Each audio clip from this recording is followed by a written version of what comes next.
In this lecture, we're going to step back from our present theme of development and homeostasis in order to consider how the knowledge that biologists have gained over the last several decades about how genes work has led to our current revolution, which we refer to as genetic engineering and biotechnology. It seems like barely a day goes by without us hearing some news story having to do with manipulating genes, moving genes from one organism to another, or the impact of these kinds of genetic manipulations on business, medicine, or agriculture. If our predecessors in the 20th century were living in the electronic age, I think it can truly be said that we in the 21st century are living in the genetic age. This is an appropriate point in this course to take this detour because we've now learned most of what we need to know to understand what genetic engineering and biotechnology are all about. In many ways, the key points we need to understand are really quite simple and stem mostly from the original description of the DNA double helix that was proposed by Watson and Crick, and more specifically, stem from the complementary base pairing rules that they deduced a half a century ago. Remember, with A always pairing with T and G always pairing with C. In a very real sense, advances in genetic engineering and biotechnology have had as much to do with developing new ways to apply what was learned long ago. In today's lecture, we're going to take a quick look at some of the most important techniques in biotechnology, and these are first, how to cut and paste a molecule of DNA, and second, how to move DNA from one organism into another organism. Let's first take a look at how you can cut and paste a molecule of DNA, or to use the more technical term, how you make recombinant DNA. Now, we've run into the word recombinant already in this course when we talked about the mixing of genetic material that occurs during meiosis through independent assortment of different chromosome types and through the crossing over that occurs between homologous pairs of chromosomes. In that context, we used the expressions recombinant genotype or recombinant phenotype to refer to cases in which traits from different parents were mixed in novel ways. The expression recombinant DNA generally refers to the same thing, the combination of DNA from two different sources. But there are two important differences. The first difference, of course, is that when we make recombinant DNA, we determine which different pieces of DNA are being brought together to form a new combination.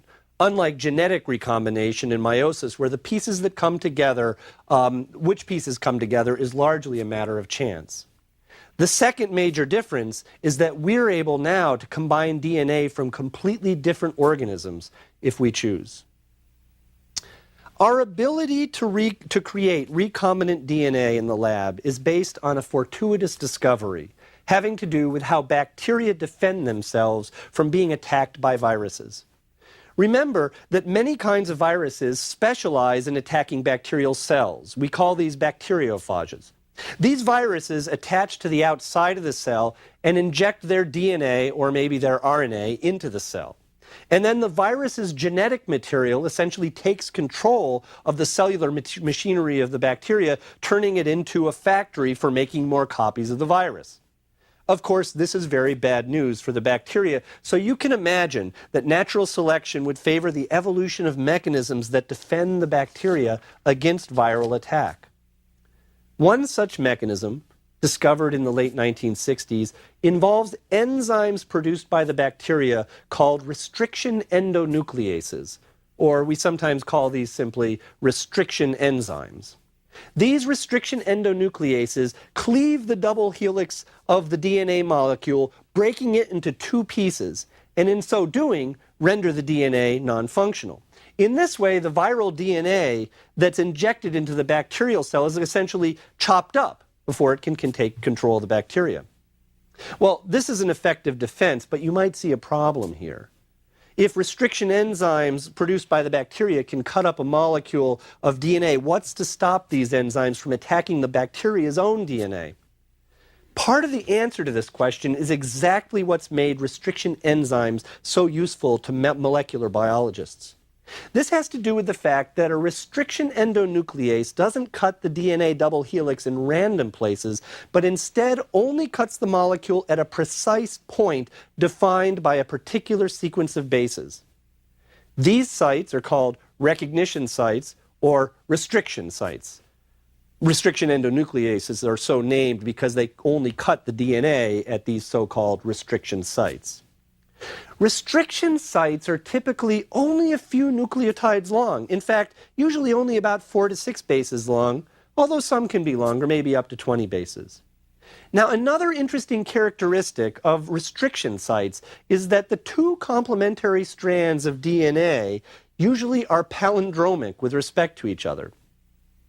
Now remember, in language, a palindrome refers to a set of words or letters that spell the same thing backwards or forwards. For example, the word dad is a palindrome, as is the sentence, Madam, I'm Adam. For DNA, the palindrome occurs when a palindrome occurs when the two strands of the double helix have the same sequence of bases in reverse direction with respect to each other. Thus, if the sequence of one strand is GAA TTC, then the complementary sequence on the opposite strand would be CTTAAG. It has to be this because of the complementary base pairing rules that Watson and Crick discovered so long ago. Because CTTAAG is GAATTC backwards, this sequence represents a palindromic stretch of the double helix. Now, before we go on to talk more about how restriction enzymes work and how we can use them, let's go back to the problem that the bacteria has. How does the fact that these restriction enzymes only cut DNA at a specific palindromic sequence help prevent the enzymes from chopping up the bacteria's own DNA?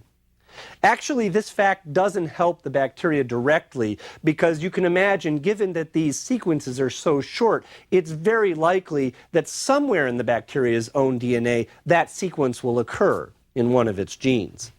However, what the bacteria can do is to selectively protect the restriction sites found in its own genome by slightly modifying the bases at those sites. Specifically, what happens is that so-called methyl groups, these are single carbon atoms bonded to 3 hydrogen atoms, are added to some of the bases occurring at the restriction sites of the on the bacterial's own chromosome. This so-called methylation prevents the restriction enzyme from identifying that area as a restriction site and thus protects the bacteria's own DNA. So, now that we've discovered restriction enzymes and how they work, each of which cuts a double-stranded DNA in a different place, how does this help us make recombinant DNA? Well, the answer to this question relies on one more fact we have to learn about how restriction enzymes work. Not only does a restriction enzyme recognize particular sequences, these short sequences of nucleotides, it also cuts the DNA strands very precisely between just 2 particular nucleotides in the sequence. And because the restriction site is palindromic, the exact place where the cut is made on each of the 2 complementary strands of the double helix will be offset from each other by a few bases. Well, to understand this, let's go back to the same example of a restriction site I gave you just a minute ago. If the restriction site sequence of one strand of DNA is GAATTC, then we know that the sequence on the opposite complementary strand will be CTTAAG. A restriction enzyme recognizing this site might, for example, cut the DNA exclusively between the G and A nucleotides. In this case, then, after the double strand is cut, each cut piece will now have a short section of single-stranded DNA extending beyond the double-stranded portion of the molecule. Picture in your mind these 2 sequences lined up one on top of each other, which is the way we might draw a flattened version of the DNA double helix. Now, picture cutting each sequence between the G and the A nucleotides. On the top strand, we'll have a single G on the left side of on the left fragment, at the end of the left fragment, and the sequence AATTC on the right side of the fragment, while on the right side of the cut. While on the bottom, we'll have the sequence CTTAA on the left and a single G on the right.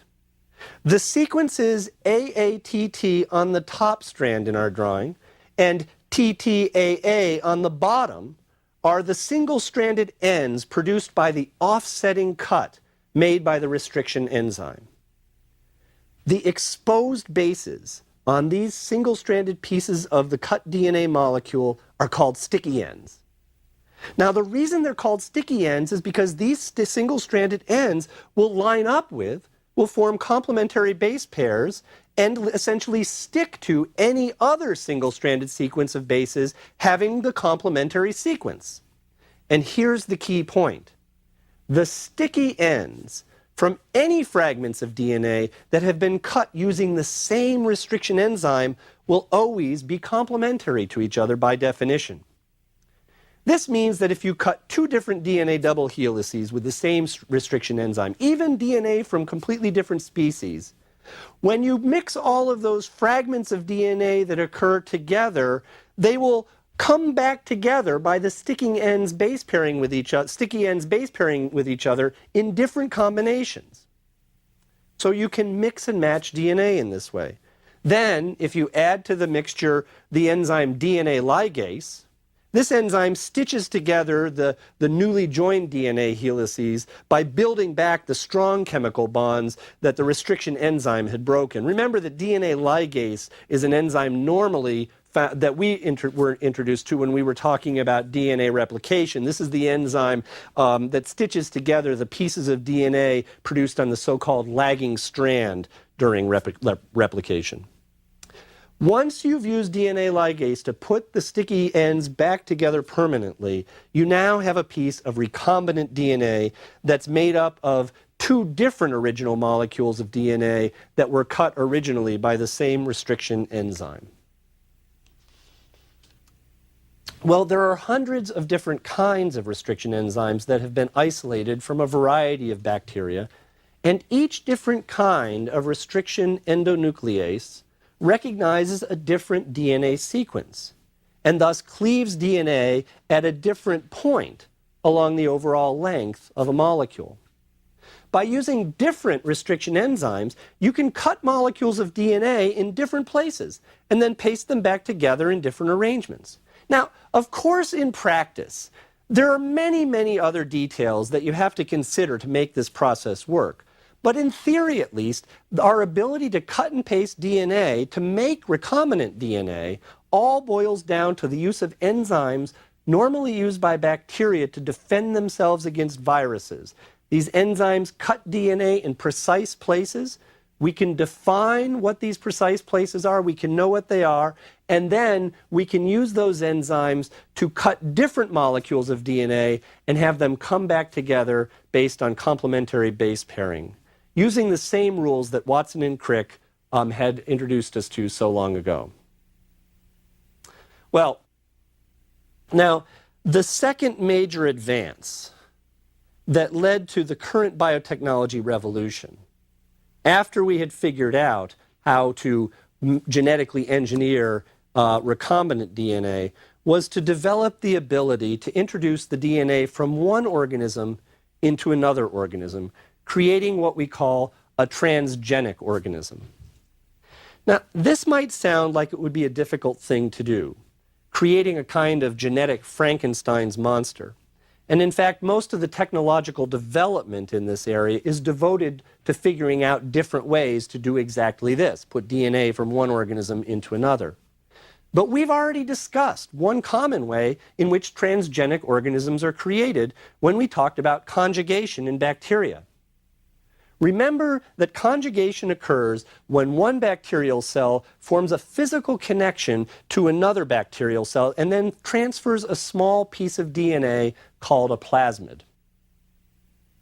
If we use the recombinant DNA technologies we just discussed to modify the DNA in a bacterial plasmid, say by inserting a gene from another organism into that plasmid, then we can use conjugation itself to transfer that modified plasmid into other bacterial cells.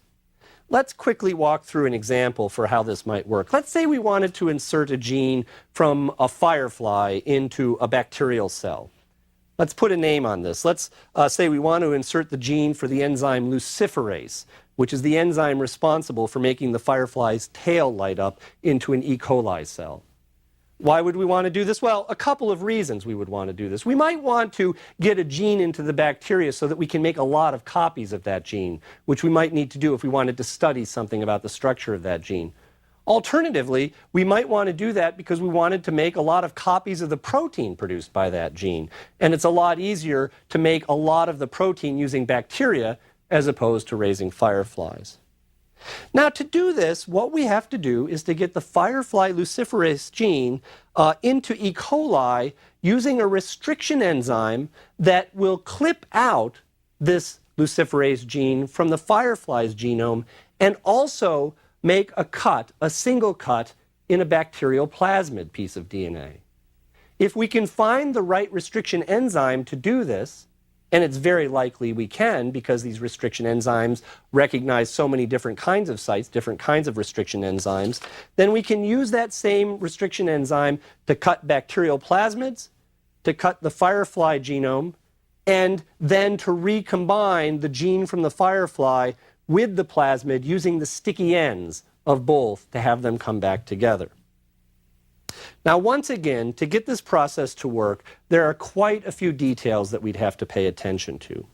One of the things that we'd have to do, for example, is to make sure that we're actually putting in the right piece of DNA from the firefly. You can imagine that these restriction enzymes, because they recognize such small sequences, would cut up a piece of DNA into many, many, many different fragments, only one of which would have the gene we're interested in. So we have to develop ways of identifying which pieces of DNA we want to be part of our recombinant plasmid. We also have to figure out ways to identify the particular bacteria following conjugation that have taken up the recombinant plasmid. And this, again, involves a number of techniques that we really don't need to go into right now. The essential technique here, by the way, is usually to incorporate another gene into the same process, a gene that we can easily identify the activity of, a so-called genetic marker or reporter gene. In the case of the firefly luciferase gene, which is why I use this example, the gene itself is something we can readily identify because once we've completed conjugation, we can identify the bacteria that have taken up that gene by giving them the substrate that this luciferase enzyme works on normally, and if they have the gene, they'll light up. In other cases where we can't so easily identify the function of the gene we're interested in, we would add another gene to the plasmid. Say a gene that conferred resistance to some antibiotic, and thus know which bacteria had taken up the right recombinant plasmid and which hadn't by seeing how they varied in their resistance to the antibiotic. Now, there's another major problem that we have to overcome to use this kind of technology to express genes in other organisms that is worth mentioning in just a bit of detail, specifically when we're talking about introducing genes from eukaryotic organisms into prokaryotic organisms, like putting a gene from a firefly into a bacterial cell. As we've learned, eukaryotic genes have different kinds of mechanisms which control their expression. Eukaryotic promoters and the transcription factors that control those promoters are different from what we see in prokaryotic cells. So if we just introduced a eukaryotic gene into a prokaryotic organism, chances are good that that organism would never express the gene because it doesn't have the apparatus that would allow it to do so. For this reason, what we have to do is, if we're going from a eukaryote to a prokaryote, is not only put in the gene of interest, but also genetically engineer in association with that a promoter that the bacteria itself can work with. In other words, we have to put that gene next to a promoter that the RNA polymerase of the bacterial cell will recognize, and thus which it can use as a starting place to transcribe the gene we're interested in. There are a bunch of related problems that have to do with transferring genes from eukaryotes into prokaryotes, such as, for example, eukaryotic genes having all of these introns that normally are removed. To get around that, what we actually have to do is to create a copy of the eukaryotic chromosome ourselves that lacks these introns. We do that by taking a complete piece of RNA produced by the eukaryote and then using that enzyme reverse transcriptase. Remember that one? That's the one that violates the central dogma by creating DNA from an RNA template. And using a finished RNA template, we can then create what's called a complementary DNA strand, or cDNA, which is the gene's exons with all the introns removed. And then we put that complementary DNA into our genetically engineered organisms. Now, putting genes into bacteria is relatively straightforward because we can use conjugation. There are now many other methods that have been developed and are currently being developed to insert foreign DNA into both prokaryotic and eukaryotic cells. In general, all of these methods have in common the development of some kind of genetic vehicle, or what we call a vector, that will transport DNA into the cell in such a way that the host cell will at least express the imported genes, if not actually incorporate them into their own genome. Some of these methods involved other kinds of natural vectors, such as viruses or plasmids that are associated with plant cells. Other methods actually now involve genetically engineering small, entirely artificial chromosomes. Chromosomes that not only have the regions of DNA that we're interested in getting into some host cell, but also have all of the other regulatory DNA and other factors that are associated with normal chromosomes, so that these chromosomes can themselves be replicated and divide and function like normal chromosomes in the host cell. For example, there's been great success in creating an artificial yeast chromosome. Yeast are very simple eukaryotes, and we can then put these yeast artificial chromosomes with whatever genes we want to express into yeast cells very conveniently. In fact, there's actually been considerable progress in making a functional artificial human chromosome. Now, the technical challenges associated with creating a transgenic organism do become increasingly difficult the more complex the host organism we want to manipulate. But it really isn't going to be very long before it becomes relatively routine to insert foreign DNA into any kind of cell and to have that DNA become a functional part of the host organism's genome. There's another major advance in DNA technology fueling the genetics revolution that we don't have time to discuss in detail, but I think it's one important to mention in passing at least. This is the development of methods to rapidly determine the sequence of bases in any molecule of DNA, or as we say more simply, methods to sequence the DNA. Nowadays, when we talk about molecular genetics, we almost take for granted that we can know the exact sequence of nucleotides that make up some particular gene or other region of a DNA molecule we're interested in, like the restriction sites that a restriction enzyme might bind to, or the structure of a promoter for a particular gene.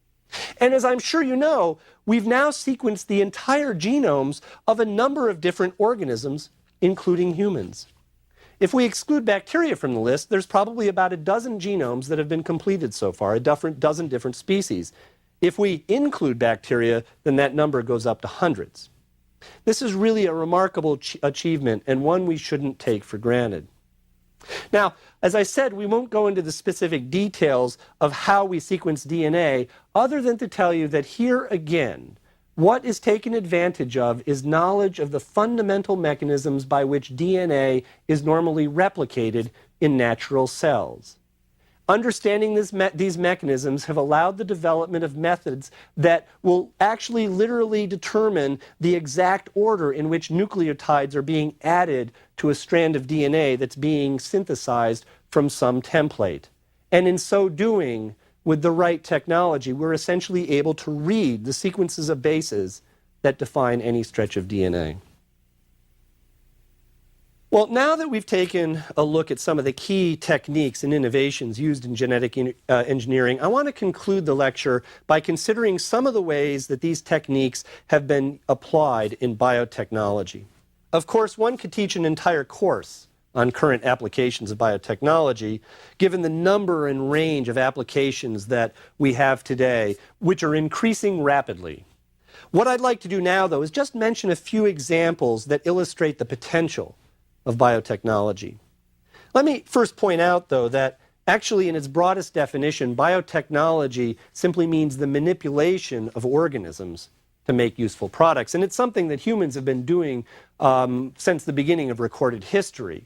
Selective breeding of domestic plants and animals is a kind of biotechnology. It's just that it's a very slow kind of biotechnology. What's different about modern biotechnology is that we can modify organisms much more rapidly and more radically. Now, the first commercial use of biotechnology, one that's been used actually for many years now and probably remains the most widely used application, is a relatively simple one. This is the use of this use is to manufacture particular kinds of proteins in abundance that would otherwise be tedious or costly to produce. Consider the protein insulin. This is a hormone that I'm sure many of you know is involved in the regulation of blood sugar, and people who suffer from diabetes are unable to adequately produce enough insulin. Diabetes can be treated, however, by injections of insulin. The question is, where does the insulin come from? Well, a while ago it used to be that the only source of insulin would be from farm animals, such as cows and pigs. The organs of these animals would be harvested and purified, and that would provide insulin. But that was a tedious and costly process. And furthermore, the insulin of these animals, although very similar to human insulin, wasn't identical.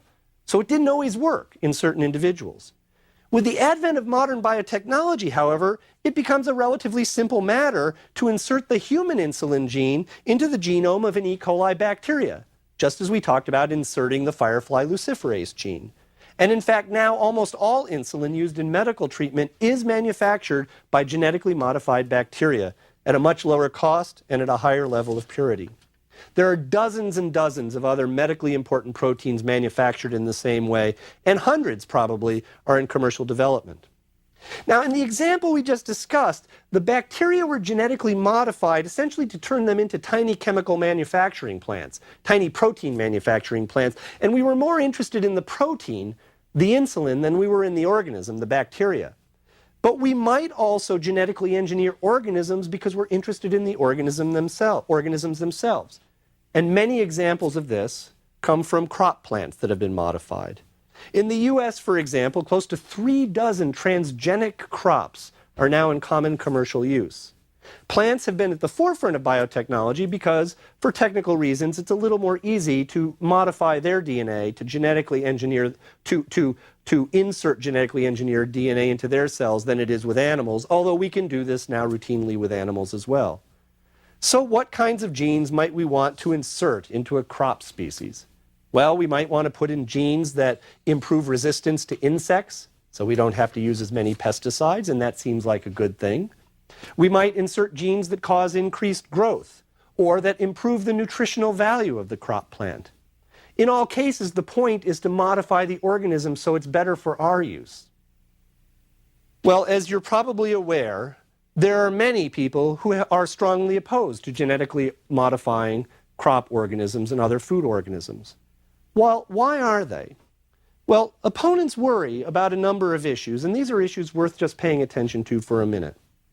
For example, if we modify a plant to include a pesticide, how do we know that that pesticide produced by the plant won't get into the environment?